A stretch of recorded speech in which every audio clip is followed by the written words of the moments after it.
back, everybody, with a surprise video. I believe I'm putting this out during my vacation. I'm not sure, but it's close. It is now the 20 through 11 of all time. There's not much better than this. Only 10 games after this numbers of 10 in this group of 10. So let's see it and hit it and find out what they are. Here we go. Number 20. All right, my number 20 is Everdell. Everdell is a cool looking game. It has this nice big tree in it. A lot of people got this complete collection where you got this huge, grandiose type of game. I just like the regular game, which is basically the same thing, just not with all the cool features and little upgrades. So in Everdell, you're working on your little city, and you're placing your workers or playing a card and building up your city. That way you can be ready for the next season. And this is a 4-season game, so you play all the seasons until you get to winter, in which case the city with the most points will win. And this is just a really fun worker placement game with some cards involved, and you're going to place your workers, get more cards, or play cards, get more workers, or do a bunch of different scenarios until your city is bigger and healthier and a better city for all that live inside of it. And that's going to be right outside of a big tree that they put so beautifully in the middle to let you know which season it is. And it's really nice, got the unique look, and I really enjoy playing a game that has a nice look, a good theme, works well balanced, and at the end, most points win. And that's number 20, Everdell. Number 19. Up next is, I believe, my last racing game. Don't quote me, but I'm pretty sure it's the last racing game. This one is Heat, Pedal to the Metal. Love it. It's easy. It's simple, yet it has a lot of decision making. You can gear up and go faster and fly around corners and take some heat, or you can cool it down and play it safe so you don't have so much heat bogging you down, because heat's what's wearing down your engine. So as you're driving, the more heat you have, the harder it is for your engine to get up to faster speeds. So you want to be careful how much heat you take. You can also cool down your engine and remove some heat. But in the end of the day, it's a really good balance between, do I want to gain some heat and take a risk that somebody can pass me because I'm going to have so much heat in my hand later, or do I want to cool down, get rid of some of this heat so that when I hit that home stretch, I can just fly as fast as I want and I don't have to worry about all this heat in my hand. And so it's got a nice little thing with that, and you can play however many laps you want, which is really cool. They do have a recommendation of, I think it's like 2 or 3 laps, but you can certainly just go 1 lap or go for 5, go for a nice long race. You never know what you're going to decide. Depends on the challenge you and your friends want to do that day. And that's why number 19, Heat, Pedal to the Metal, is number 19. Number 18. All right, my number 18 for today is another gambling type of game. This one's Las Vegas Royale. I like it more than Las Vegas because it just adds more to it. They're basically the same game, only Royale has some side games that you can put on each of the areas. So you got 6 areas for each part of the die. Each player is going to roll their die, then they're going to take a group of whatever number they want, 1 through 6, and they put it near the 1 through 6 group. So 1s would go in the 1 group, so on and so forth. And the person who has the most die there at the end of the round, when everybody's out of dice, gets that money. If it's a tie, it goes to the next person. So you're gambling if you roll your last die and it happens to tie somebody somewhere, you're going to end up not getting any money at all. So it's a risk involved with that, as in any gambling. So you roll your dice, you see which groups you want to play on, you try for the most money, But then in Royale, you got little side bets. So when you're going, not necessarily bets, but so you go to one. One has a special ability. You get to do a special, unique ability, and that's what makes this game another step up. Each area can have a special ability. Usually it's, I think it's mostly for just the bottom three, because the top three are the ones, 4, 5, and 6, have the most money. So the bottom three, it entices you to go there a little more. Oh, this one doesn't have as much money, but it's got an opportunity to get more money, or it's got an opportunity to do something cool that will alter the game in some way. And that's why Las Vegas Royale hits my number 18, because it's got the gambling, and it doesn't cost you any money because it's a fun board game, not a real gambling. Plus, it's got that extra layer of, now do I risk going for less money and taking an opportunity to do something else? Or should I just go for the big money and hope that that's enough to seal the deal in the end? Because the winner is the one with most money here in Las Vegas Royale. Oh, that's different. Number 17. Why do I always think about water or something to drink after I get all set up and I'm ready to do these? I don't know. But I should really start to do it beforehand. Maybe next year. At number 17, though, is Grand Austria Hotel. That's right. I played this one time, and I just am ready to play it again. It's a fun game with hotel rooms, and there's like 3 layers of hotel rooms. It's like almost like a motel, really, but it's a hotel room where it's outside, and you can build sideways or across the bottom, or you can build up, or you can kind of, go both ways eventually. And they got special rooms that are going to give you powers, and special guys that will come in, like what are they called? Why can't I think of the name? There's special guys that will come in and give you a special ability as well that will help you move along.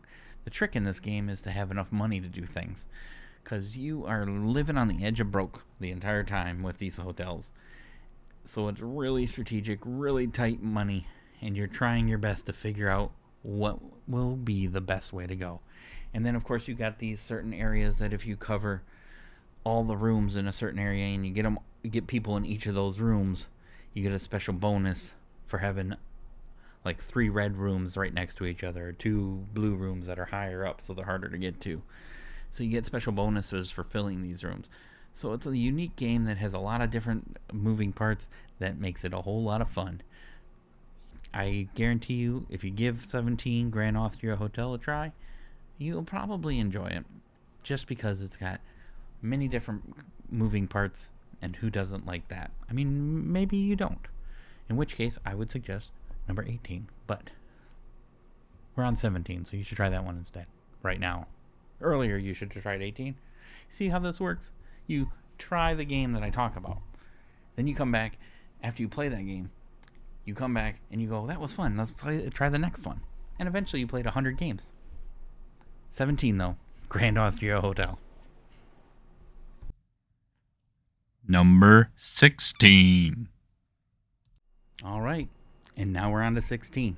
16 is a one versus many game. I don't think I've had, and there might have been one other game that on the list. I don't think so. I don't think there's any one versus many games on my list. And this one takes the cake. This one, everybody's trying to find you. And they have no idea where you started. They have no idea where you are. They just know that Dracula is out there somewhere, waiting for the right moment to suck some blood. In Fury of Dracula. I played the 3rd edition. 4th edition, from what I understand, is basically very much the same. They're painted minis, but I think the gameplay is basically identical. I haven't played the 4th edition, so don't quote me on that. But Fury of Dracula, one versus many. Everybody gets out there. Somebody's Van Helsing, and there's 4 other guys helping them out. Well, 3 other guys and a girl. And that's about all I got. So 3 other guys and a girl, and they're just going to find you, Dracula, by spreading out and moving around the entire European area. And sometimes you're going to give out a little signal, let them know where you were.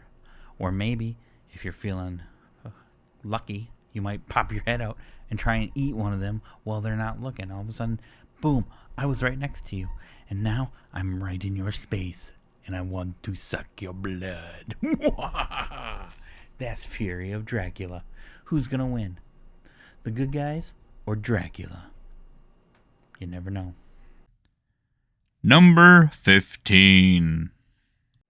And now we're on number 15, Flashpoint Fire Rescue. I played this one a lot because this is probably a very fun game it is a fun game, I should say, that my daughter probably loves more than me. I'll have to find out. But in Fire and Rescue, the house is starting on fire, and you and your friends are outside trying to get inside, save the people. There's 7 people in there somewhere. Sometimes they pop out of the same room you were just in, and you don't know how they got in there, but they did. And you're trying to save like 7 people, is the typical. But the house is burning up as you're in there, so you gotta hose it down and get the fire truck to hose down a big area sometimes. Or you need to get the ambulance close to the door so you can drop off the people. You're just trying to get into the house, get the people out as fast as you can. You get out 7, you win. But you can't just do that because our house is burning up around them and you. So you have to cool down the house so that not too much blows up. Because as walls get burning up, so does your time limit. As each wall gets hit, they take a little damage, your time limit ticks down. So hurry up, save them all, and get out in Flashpoint Fire Rescue. Number 14. And we hit it right off to number 14 now. This one, we're out at the seas again. I do enjoy the seas, the 7 seas. I'm not sure which seas are my favorite. Maybe not the ones with the Kraken. This number 14 is Feed the Kraken. Now normally, I don't want to feed the Kraken unless I'm the cultist. So in this game, there's 3 teams.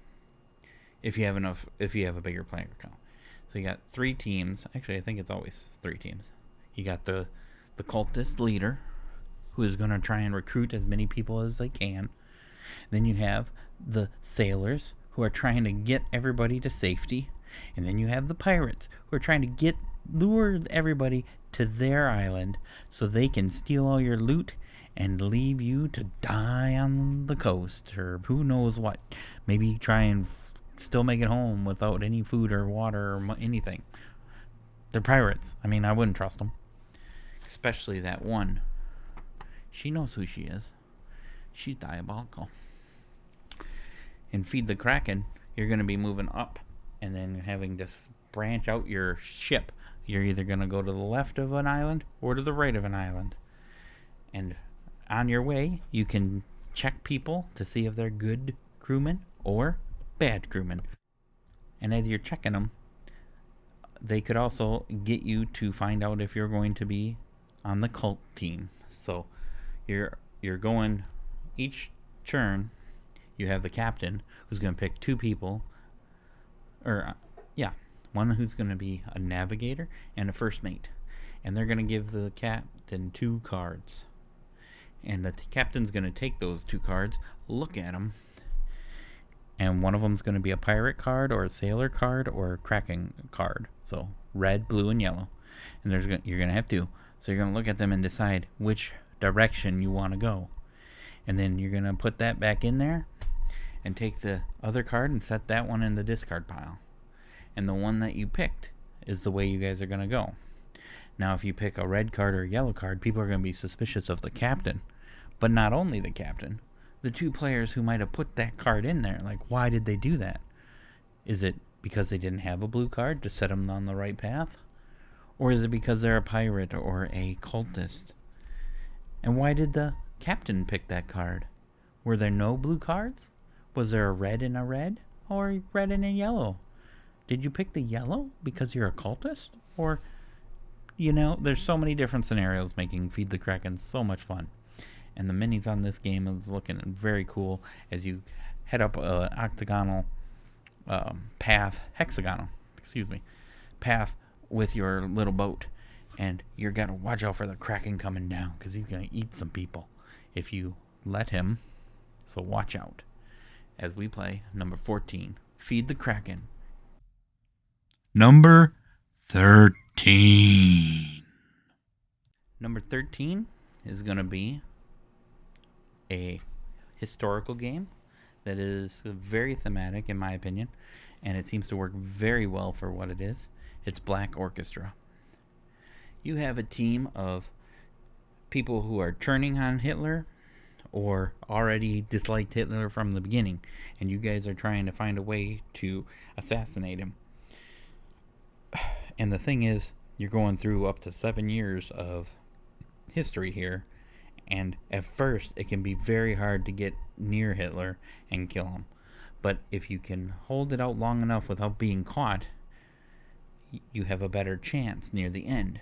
Why? Well, because he's starting to weaken. His power and his military power and all his powers are weakening, just like in real life, as you get close to the end. So you have a better shot of assassinating him and saving the world. And it's so cool how this game works.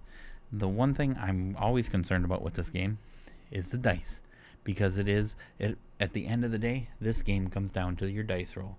You have to have enough dice and a good roll in order to defeat Hitler at the end. And sometimes it can be very hard, especially if his power is still too high, because then you have to roll a lot better. But if he's got low power, then it's so much easier to murder him.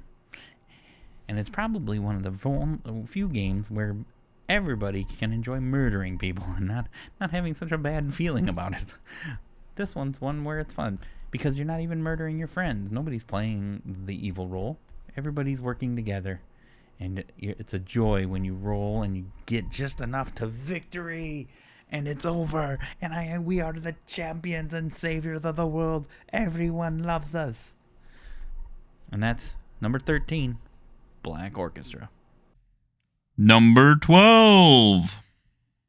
All right, my number 12 here, we're going to just keep chucking right along, is K2. K2 is a mountain climbing game. I believe it's an Everest no, it's K2. Is that Everest? Anyways, I digress. So you're climbing a mountain, and it's real easy at the beginning to climb the mountain. It doesn't take much oxygen. You can rest up. It's real easy. But as you get up higher and higher on K2, it gets a little less easy, and you get a little thinner on the air, and you should take rest at certain points. But you have to get up and get back down the mountain without dying, or you don't get anything. So you got to be careful how high on the mountain you end up going. And typically, it's real gutsy to go to the top. But if you can make it to the top and down, you're going to be most likely the winner. And what I enjoy most about this is the push your luck aspect of K2. Is like, do I go up another level? Do I try to reach the peak of the mountain and get the big glorious victory? Because you don't have to make it to the top to win. You just have to make it farther than everybody else and get as much as you can out of it. So you don't have to, but wouldn't it be so cool to touch the top of the mountain and get the victory that way? I think so. Maybe you do too. Give it a try. Number 12, K2. Number 11. And finally, to end it all, of the top 20 to 11 here, number 11, Atlantis Rising, second edition in my opinion. I never played the first, so I'll leave you that info. So Atlantis Rising is you're trying to save Atlantis, and you're working all together as a team trying to save Atlantis. But it's very thematic as Atlantis starts to fall down on you. It's collapsing into the water, and if you don't get everything situated on all the pieces of the crystal together, Atlantis will crawl into the seas and engulf you along with it, causing everyone and your friends and everyone else on the island on Atlantis to perish. And I've always enjoyed co-op games, and this one is a very good quality co-op game, and it takes a lot of fun and excitement into the game. And this is probably I believe, my last fully co-op game where everybody's on the same side. There's no traitors, nothing like that. So, Atlantis Rising 2nd Edition, it's a great quality co-op game, and it's hard to beat, but it's not the hardest of all of them to beat, so give it a try. See if you like it. Don't make Atlantis crumble into the seas. I played it, and the first time I played it, we barely saved it.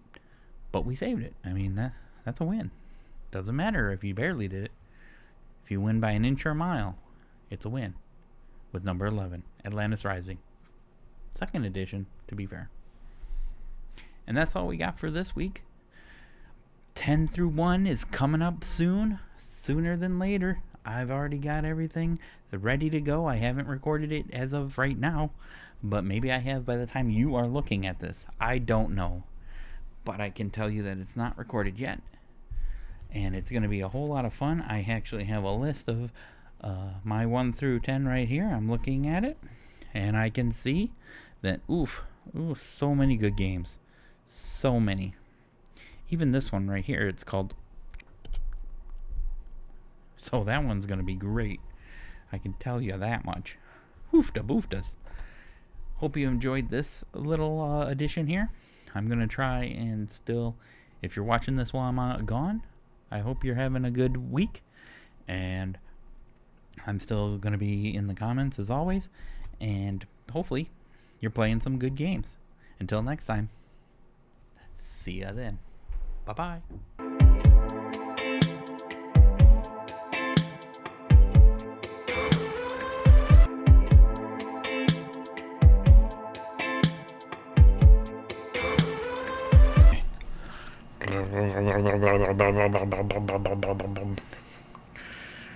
You're getting rowdy now.